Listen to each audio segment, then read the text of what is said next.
So will Enzo Fernandez be staying at Chelsea? I think that's looking more likely now than it has for most of the window, really. I mean, we have had, of course, rumours for, going back into last season that he'd be leaving, but no clear front runner as who we're getting. There's obviously the link initially of Real Madrid, and we've had Atletico Madrid and PSG, sort of links there, but nothing too concrete. But it's Man City that have come in for him over the last week, and I did wonder about this with Enzo Maresca being there, with him having that such a good relationship with him. But of course, with them signing Elliot Anderson for 112 million, I believe it was, kind of make that quite difficult. But if they do sell Rodri, it's going to leave a big, big hole in the midfield that they're going to need to try and replace as much as they possibly can. It's not really a player that's like replaceable, but they'll have to try as much as they can. And well, I think because I mean they obviously are interested in Enzo Fernandez throughout the week. They've shown interest, and it was looking like they was going to make a move yesterday. Even though Enzo Maresca was very cagey in his press conference, said he would, like, we knew they never speak about individual players, but they did ask him, "Are you planning on any transfer business today?" And he said no, and then it ended up not being. But it certainly seemed like there could have been something in this. We obviously given them a sort of, I think it was 5 p.m. deadline to make a bid yesterday, and we were wanting, it's going to be in the 100 million range, and 102 million was the bid that was being spoken about, but no bid past that time. So it seemed like he would remain at Chelsea, but now we're hearing reports they might try again. If they meet the sort of money we want, if the player wants to go, then that could all come into it as well. Well, I think it's hard to tell what way this is going to go now for the remainder of the window. It looks like if it goes anywhere, it'll be Man City, but I'm not sure. I think the fact that, I mean, Enzo Fernandez is a fantastic player. So was probably the best Chelsea player last season. 22 goal contributions across the board. I just think, the reality is there's no two ways about it. Since the World Cup, like pretty much every player that played for Argentina, his reputation has been hurt, and his sort of his integrity, if you like, he's not done himself any favours. None of the team have, and he's going to be, largely disliked among a lot of fan bases across Europe in particular. But there's no denying as well, when he puts that Chelsea shirt on, he fights for the club. He has been outstanding. He was outstanding for us last season. I have to say, for the majority of the season, a really, really poor season. Everything positive usually had something to do with Enzo. So of course, if he does, I do feel like he'll either stay, or if he does go, I do feel like the club will resolve the situation.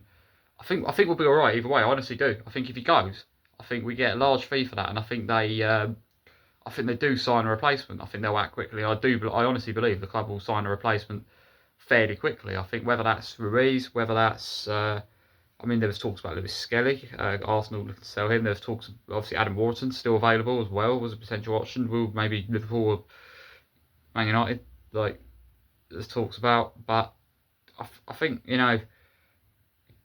obviously Guimaraes, we would have had to move a bit quicker for. He's now gone to Arsenal, but there's been talks about players like Tchouaméni, Valverde, linked in the past. That was more when Enzo was linked with Madrid. But I do think the options are out there. I honestly believe the club will resolve the situation and sign a worthy replacement if he does go, or he'll stay. So I think whatever happens, I think the club resolves the situation there. What I'm more concerned about in terms of our transfer activity is the fact there's still nothing about a goalkeeper. Honestly, all the work we've done to elevate every position of the team will be pointless. If will be undermined at the very least if we don't sign a goalkeeper.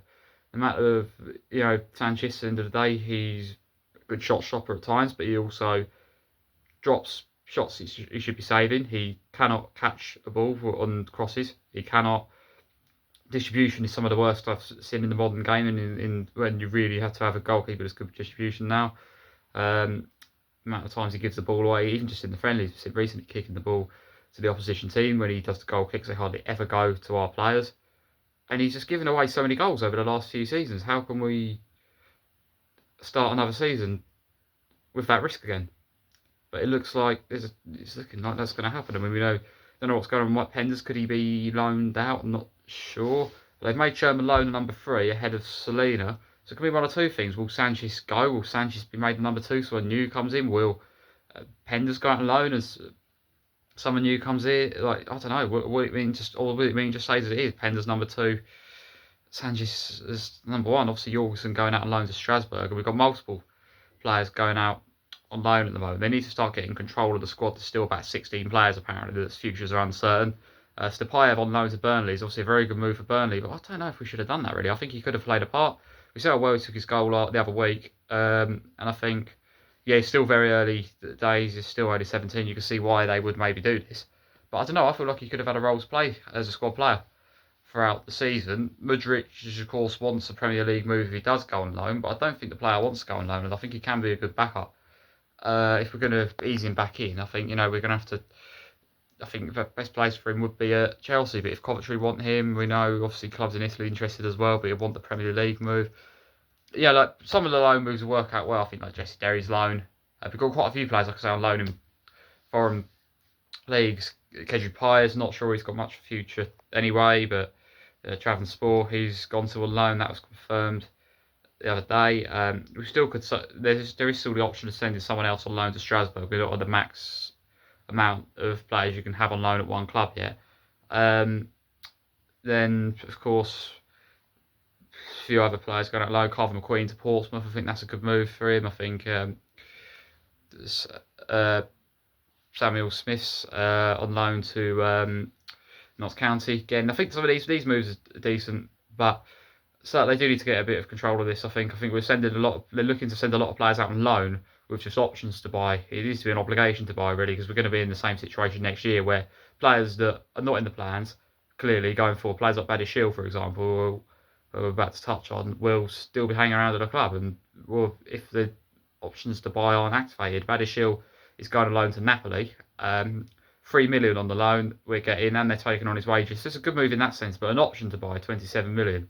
Would have preferred that to be an obligation to buy, but at least there's some movement happening there. Tosin is going to be going as well by the looks of things. Benfica want him. Also, apparently Premier League clubs that are unnamed at the moment interested in him as well. Benfica looking like front runner.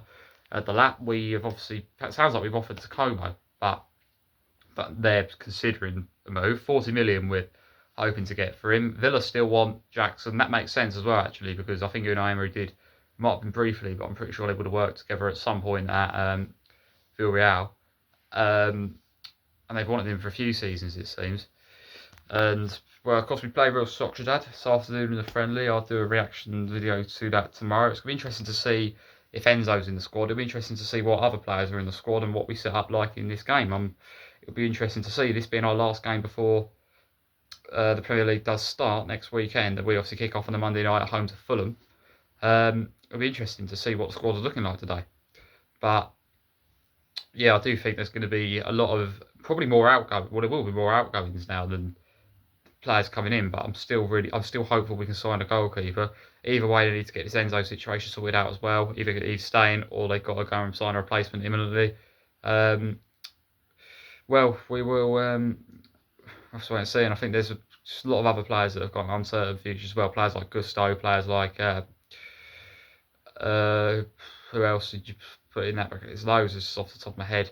But a lot of the younger players as well, it's uncertain whether they're going on loan or well, Mudryk as well, of course. Uncertain. Jackson, the lap. What's going on?